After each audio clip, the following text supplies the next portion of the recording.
तू तो मारो खिया देबे। मिले लाया गेल हमारा रे घर तोरा रे कहियो भेलो नहीं डर। जान जतो माई तो कर तो पिटाई भाग जन छौरा रे ना सताना। घरवा के बोलावा के सोनावा चलो दी बुतानो मजा है तो कोरवा में आना। हाँ मजा है तो कोरवा में आना।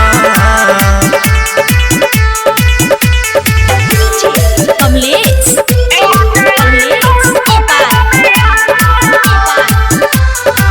रियांस रिकॉर्डिंग स्टूडियो जनकपुर धाम नेपाल।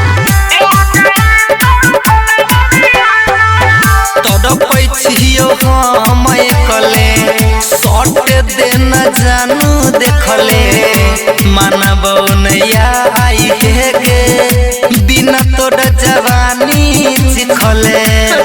मार खाक जेबे बुझाई छो डर लागय हमर कोनी बात मान रे।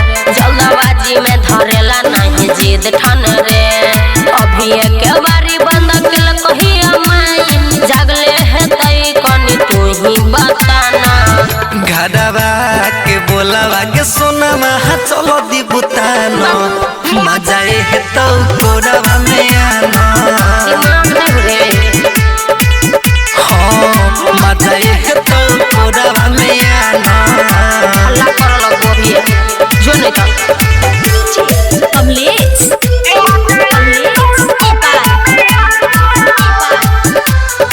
रियांस रिकॉर्डिंग स्टूडियो जनकपुर धाम नेपाल।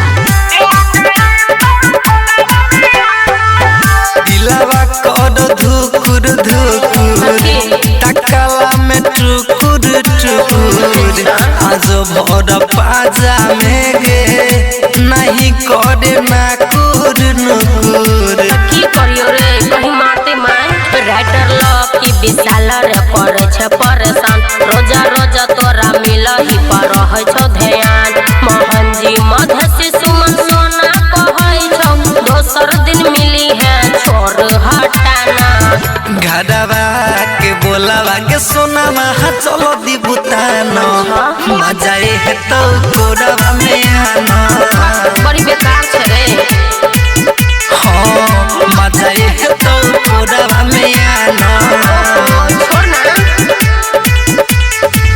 कहीं जूते चप्पल से मार खाबे ना तब तोरा थाक छौ तो।